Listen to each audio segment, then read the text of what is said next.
Hi, everyone, and welcome to the Monomyth Diaries, a podcast where ordinary people get to share their hero's journey. I'm Mandy. And I'm Karen, and we'll be your hosts. We'll discover powerful insights, critical moments of growth, and much more. Thanks for joining us. We all have a monomyth to share, and someone out there needs to hear it. Welcome back to the Monomyth Diaries, where it's a take what you like and leave the rest podcast. In our last episode, Maaike took us through her upbringing and marriage in an environment where she felt powerless to use her voice. Let's welcome Maaike back to the show.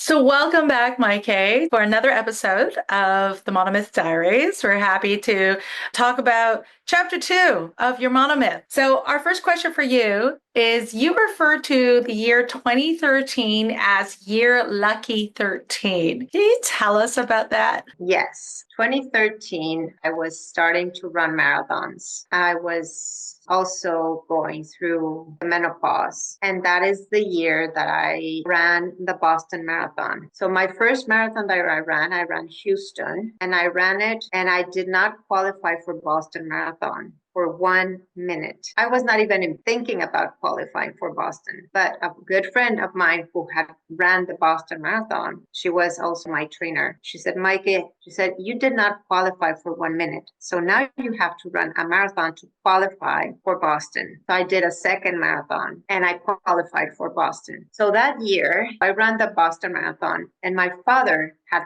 passed away 2 years prior. So this was a very special marathon. And I said, I'm just going to enjoy this marathon. I had already qualified, so I didn't have to meet any standards, any times. I'm just going to enjoy it. And I'm going to dedicate this marathon to my dad. I was wanting to seek for his relationship, his guidance, and this connection. I was looking for connection. So I was like, I'm going to dedicate this to my dad. In his life, he ran 1 or 2 marathons in his life. So I was kind of in honor of him and to build that connection. I was really looking for building a new relationship with my father in a more spiritual way. So we ran it with my friend Beth and me. So we finished the marathon. We had the same pace, the full 26.2 miles. As you finish the Boston Marathon, they give you like a wrap, a metallic wrap, so that you keep warm, and also a baggie full of little food so that you can refuel. And when we dropped off our things, our belongings, it was in a school bus that took us 26 miles out. So that in Boston, you just run from 26 miles out into the city. We were there waiting for our stuff. And then there was a big boom, an explosion. That was a year of the bomb of the marathon, that they had a Boston Marathon bombing. So we go to the hotel, we turn on the TV, what we see, the bombing, and people losing their legs and losing their arms because they were there right there at the finish line. I had dedicated this race to my dad. We dropped 15 minutes from our time. We PR'd. That was our best time. My time normally was 4 hours. I dropped 15 minutes out of that. So I finished in 3 hours and 42 minutes. That saved us from the bomb. My dad was guiding me, pushing me. That's why I say this year was catalyst in so many aspects. And I have tears in my eyes because Me too. that year is the same year that I started with essential oils. So that was a catalyst of the bomb. It was like bombing of perimenopause, kind of the bomb and the rebirth of the becoming a new version of me that I didn't know back then. But it was a catalyst to start looking for solutions in different things. I love that you had dedicated to your dad and that he had been with you and guided you to be done early. It's almost like you're getting a second chance to do things differently. For people who haven't tuned into the first episode, do you mind telling us, so we're talking about how this is a catalyst for change. You've said at the end of the last episode that you're starting to get these nudges that you want your life to look different. Do you mind backing up just a little bit? Tell us some of the first signs that something was breaking inside of you. What were some of the first signs that something was wrong? Okay, so something was wrong was like with my body, right? It's like, what is happening to me? Like that was that disruption with the bombing, but also in my body. It's like something is not working right. I didn't like I was running marathons, but I didn't like who I was seeing in the mirror. I didn't like that version of me in the mirror. I was like starting to judge her, even though I was running marathons and eating healthy, and then becoming also have a little bit of brain fog. You feel like your body's deteriorating. So we use the word perimenopausal, and you didn't really know Yes. what that was. No. In perimenopause, you feel like your body's breaking. Now I know what's happening. The estrogen is going lower. Your brain is not functioning the same. So we need to nurture the body and the brain in a different way. But I had no idea that was going to happen. I never had this kind of conversations with my mom or anybody else. So I'm living here alone and then with my friends, but we didn't talk these things because when you don't know where you having what's happening, you didn't even know how to talk about it. And I was not feeling sick that to go to the doctor. I didn't have that community that I felt that it would have been really good to have a community where you can kind of share, talk about what's happening. At that time, I think I felt very alone. And then I started kind of asking questions, and that's when my aunt, my father's youngest sister, she's very into metaphysics. She's very spiritual. She's very doing like meditation and journaling. She said, Maaike, I think you're ready for learning how to meditate. She showed me a little bit, kind of to chill and to slow down, just the value of quieting and then making that pause. In menopause, we need to make that pause and contemplate and kind of breathe and just kind of disconnect from the outside world. So that was kind of all the bombing and then the meditation is like just that and that eagerness to connect with something bigger, to connect with the spiritual of my dad, or I was kind of hungry for spiritual connection, something greater, something supportive, loving. That meditation helped me. That's a really great tool. Yeah, The Universe Has Your Back by Gabby Bernstein. And she's all about meditation, and she's a spiritual guide and really brings you in tune with your body. So, Maaike, what kind of pain would you say you were hiding from the outside world? Faking that everything was fine, faking a smile like with my family and in the table with my kids. I never asked, like, hey, this is what needs to be done. Who can help me? I just assumed everything. And I thought that being a good mom was resolving everything for everybody. You haven't told anybody that you're feeling these changes. You haven't told anybody that you're feeling alone. You're really not talking to anybody. You have reached out to your aunt who's helped you start meditating. How did you start to begin to reconnect with yourself? Like, how does that happen? How do you start to learn about perimenopause? How do you start to find your voice? How does that happen? What does that look like? So my daughter, we're sitting in the kitchen and I start thinking like, I don't remember things. I had brain fog. I start talking with her. She's going to go to college. And I live in Houston. She was going to go to California. So she's my third child. I'm about to become an empty nester. And she said, Mom, have you heard about keto diet? It's a way of eating that they use for people who are epileptic so that their brain can function better. I was following Dr. Axe that I loved receiving his newsletters. And that day, the newsletter was about epileptic and keto diet. I had never been on a diet before. I was always a healthy eater. I was not feeding my brain like I needed, and I was not sleeping enough. I didn't know that lack of sleep would deteriorate your brain so much, but I had no knowledge about perimenopause at this point. Still, I was just thinking about the brain. I don't want that to be that person that forgets everything and not enjoy my grandkids when they come along. My grandkids deserve to see or listen to their grandma's stories. I said, today I make a decision. I researched everything and I changed the way I was eating. Within a week of changing the way I was eating, I was no longer sleepy. I have more energy and I can remember things. I felt more productive again. At the same time, a friend of mine, she admired my marathon running very much. And she never trained for a marathon. She was never a runner. She was always admiring me. But then I see on social media that she had just finished a half marathon. I said, how did that happen? So I said, let's talk. I want to know all about it. So we hop on a conversation. And then she said, and by the way, how are you doing? I'm going to go to a reading club tomorrow. Do you want to come? I felt very sad. My daughter is going to go to college and I feel very lonely. Thank goodness I did that. That decision has changed my entire life because that decision gave me the community.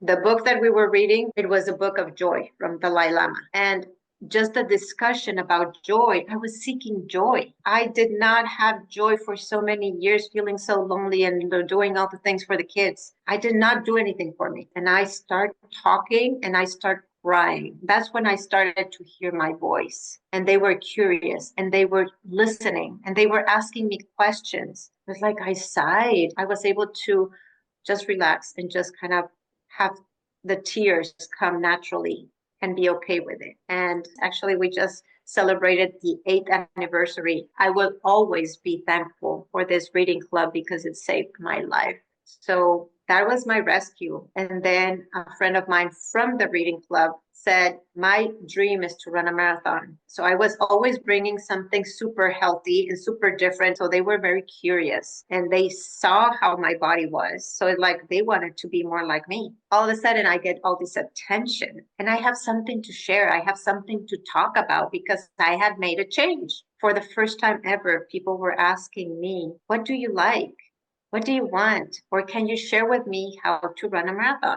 I coached her and she ran her first marathon successfully. I was able to help her achieve her goals. And I said, thank you, Viviana. You uncovered my calling. She helped me awaken that in me to help somebody else achieve their goals. This, we were talking about something special. And I found Health Coach Institute that helped me change habits to change life. But I want to circle back around to you had lost your voice. You hadn't had it in a very long time. And you finally got brave enough to tell your friend, I'm lonely. I'm sad. I'm about to be an empty nester. Because up until that point, your identity has been wife and mother. That's where your identity is coming from. And as your children are leaving, you're losing that. And so it's such good timing that you finally can say, I'm sad and I'm lonely. And you get invited to this book club. And it just opens so many beautiful doors for you. Yeah. So you're in this book club with these wonderful ladies who are obviously loving and accepting. You're finding your voice. You're finding your value. At what point do you finally make the connection that you're going through perimenopause? Because I'm 48. I started going through perimenopause is what it's called. And no one had ever really talked about that with me either. Tell us what that looked like for you. How did you learn about it? What are you doing about it? It's incredible because till this point, I have no idea about what perimenopause is, menopause is, nothing. I'm just finding solutions for the symptom that I'm having. I go to a Health Coach Institute. That was 2019 when COVID happened. Finished my entire coaching career. I started launching my business, start having clients. Until I finished the studies of coaching, who am I talking to? My ideal client. I didn't know who that was. I need to take another course. I immersed into another program, and that allowed me to learn how to navigate Facebook groups and learning about women and how to learn about their lives and just starting to do the DMs and the connections. But all this time, I'm navigating this confusion of how to attract my ideal client.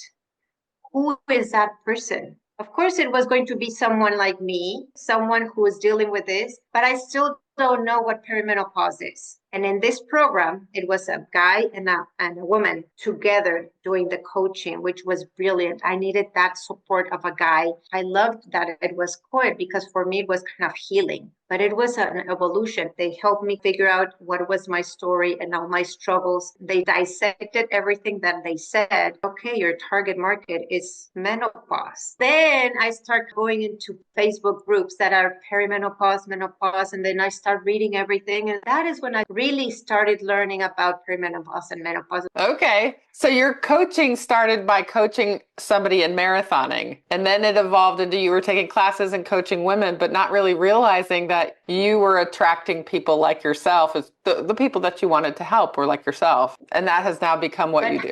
Okay. You're now taking agency. You're making decisions. In the last episode, and for a lot of this, your Monomyth has been talking about you were taking direction from your family, from your dad, your mom, and then your husband, and then taking care of the kids. And now you're like, I need to take some decisions about me, about my well-being. And I love that you're doing this, and that it has evolved into helping other women in your position. What would you have said to yourself? Future you today is going to speak to younger you. What would you have said to yourself? I would have said, make sure that you are doing something for yourself that keeps you connected. So build community, be part of a community. I was starving for knowledge and connection, and ask questions. That's something that is important. Ask for help. Do not do it all by yourself. I love that. So you recently celebrated another major milestone, 55. What's special about that year? When I celebrated 55, some people said, oh, it's a double nickel, 5-5. Like I said, I was managing the business for my husband without having appreciation or support in anything. I'm having issues with my husband and the business. So I'm kind of wanting to make a big change. And I want to kind of separate myself from that working for my husband, but it's like something had to change. That year was a year of Christmas, and we are gathered around the table. For me, the most important was to be able to talk at the table, our desires, our dreams, our appreciations about the year, what we wanted to the next year. And I start asking questions for the first time in the table, and I start having that dialogue, and I start appreciating right to my husband and saying, hey, thank you so much for everything that you have done for us to live here, to have a life, to have a green card. You have done so much, so thank you. And I wanted everybody to say their appreciations, to show gratitude. And my kids start, and then my husband says, you never appreciated your breast implants. You never appreciated your ear operation. And we start fighting. But you know what? I thank it so much, because that moment I'm realizing, no, I don't have to be controlled. I can say yes to myself. When you say no to others, you say yes to yourself. But I was saying too many yeses. I was agreeing too much to everybody except for me. So I was put myself always at the bottom of the priority list. So until this point, you've been gathering tools in your toolbox. Mm-hmm. You're reading, you're reaching out to friends, you're meditating, you're running, you're coaching women, you're learning about yourself. And then this happens. I love that you're saying, I don't have to live this way.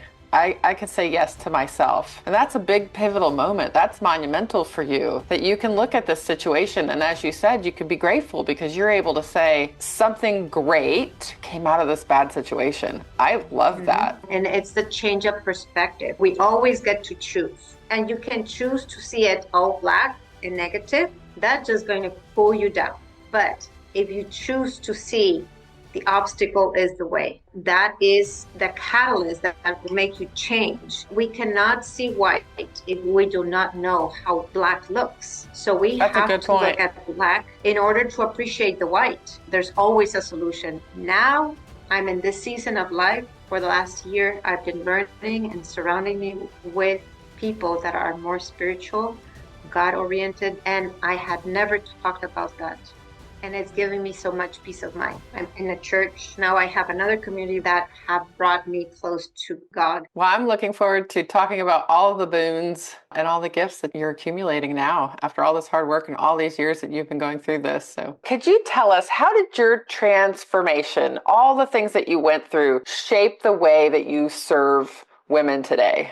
I learned so much to adjust and evolve according to the challenges that I was troubling in the moment. I feel that these 2 decades have helped me compile so many tools like eating and mindfulness and talking, having conversations, and building community, just having that insight of what's happening to their body, of why they're feeling how they're feeling, having that validation that they're not crazy, because I felt crazy, having those kind of suicidal thoughts, and that happens in menopause because there's a lot of depression, anxiety, but it's unresolved emotions. So everything comes to the surface in this time. So just having someone to talk about what is happening and to give a little direction. Every story is so different. And I think you're just so passionate about wanting to help women not suffer the way that you did.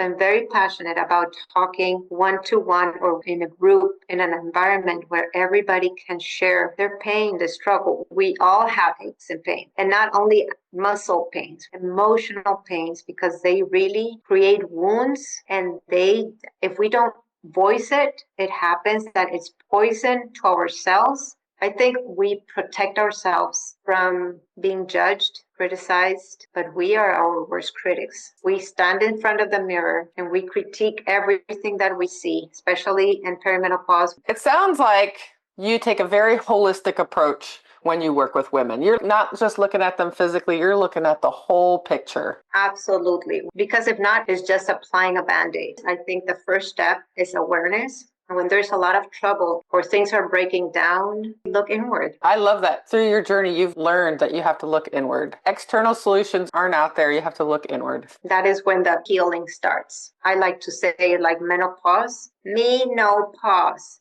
It's time for me to pause and reflect and go inward so that you can be a better version of you. Do you mind if I back up for just a second? In the last episode, we've shared all about your journey and tools that you've collected along the way, put in your toolbox, skills you've picked up along the way. And we keep mentioning that you're a coach. And at one point, you were helping women run marathons, and your coaching has evolved over time. All of these experiences have led you into a professional shift. Do you mind sharing with us what is it that you do today? Coaching women in this season of uncertainty, which is 40s, 50s, 60s, figuring out their true calling, their purpose through navigating the different things in their body, hormonal and symptoms, because every challenge is going to lead you to do something different. So you're coaching women between the ages of 40 and 60 as they start going through that shift in life. Perimenopause, menopause, empty nester, and retirement. Navigating this midlife in order to become the version of me that was brought to be to this world. So you specifically target midlife for women. Okay. Let's talk a little bit about some personal gifts that you've gotten. How have your relationships evolved with your friends, with your kids? What does that look like now? Well, my kids, they're so proud of mom doing something for herself. When I decided to invest in myself in a coaching program, because now I have a new relationship with me, because I invested in me, now I have something to offer to my kids. All the years I invested in them, now it's coming back and then leading me. And that relationship, holy moly, is just growing. And that I can be myself with them. I can ask them. I can cry with them. I can ask them for support. I love that. And they're watching you grow and they're doing it right alongside you. I just want to respond by saying I love that your relationships evolved because you first made a decision, you took agency and said, I'm going to invest in myself. So that's inspiring. I have to ask you, what does freedom feel like to you now? Freedom is not asking for permission. Ask, what do you really want? And listening to your body. I have a big vision. So having that freedom to create anything is possible. And now I can see with clarity. My binders are out. Now I want to bring more color to life. Yeah, and you have your voice. I mean, how freeing is that? You know, you never had that before. I mean, that's huge. Finding your voice, I know I went through that, learning to speak up for myself and tell people what I need and what I want and how I feel. That's huge to find your voice and super freeing. When you reflect on everything that you've been through, what do you think is your proudest moment? My proudest moment was the decision of doing the coaching, investing in myself, always evolving, always growing, always changing. So if you stepped into this role of, connecting with women and coaching them, especially through your message of me, no pause, what did it feel like for you to finally step into this calling? I was seeking light. Now I am the light. You've shared an enormous wealth of knowledge and wisdom today. What's the one thing you hope listeners will get from your Monomyth today? Believe in yourself before you believe in anybody else. And if you don't believe in yourself, surround with someone that already has what you want and that can help you, hold you by your hand, and that will share that belief in you because you deserve, you're worthy, and you're made for something greater. All right. We always end every Monomyth with an attitude of gratitude. Are there any heroes in your life that you would like to lift up today? Special people, anybody that's been a mentor along the way? Or had an impact? Several people. My aunt, who has been my spiritual guide, my son Gerardo, who has brought my coaching, my conversation. He really built me who I was as a mother too, because he challenged me a lot with all his therapy and things that I had to go through. Well, he had to go through, but I have to believe in him before he could believe in himself. Now I'm receiving that fruit because he has the most peaceful way of talking and sharing his knowledge. I want to thank also my wellness community because I have some leaders that are allowing me to voice who I want and support me and allow me to grow in my own pace. And another coach that I had, that is Human Design. Thank you for bringing this realization to life that I value. I can value myself and I can see the worthiness and the value in others. Even though I have talked things that I don't like about my husband, I think he's a great teacher. Even if it's not the right way, but I can forgive and I can appreciate. I love that you can show gratitude for even the people that are difficult for you. As we said in another episode with another guest, they're your sandpaper people. They push you, they rub you maybe the wrong way, but they're refining you. I love that you can show gratitude for even those people. Good for you. It's hard, but God is doing that for a reason. Any burning desires before we wrap up today? Be the best right now. And if something is troubling, just kind of look at the positive side of it and learn something about that, because it's not there to break you, it's there to make you. To teach us. Awesome. Well, thanks again for joining us. It's been an honor. We're super grateful that you took the time with us. We will definitely make sure we drop all of Maaike's information in the show notes so that you can reach out to her. Thank you. It was a pleasure. Maaike, thanks again for taking us through your Monomyth. We've loved getting to hear all about your growth and look forward to seeing where this new chapter will take you. Thank you for joining us on the Monomyth Diaries. If this episode resonates with you or someone you know, we'd love for you to share it and spread the inspiration. Don't forget to follow us wherever you get your podcasts or on YouTube to stay connected. We'd appreciate if you could take a moment and rate and review the podcast. It helps us reach more people with stories of transformation and growth. You can visit us at monomythdiaries.com or text us directly from the show notes to reach out and keep the conversations going. Until next time, heroes, let's journey together through our monomyths.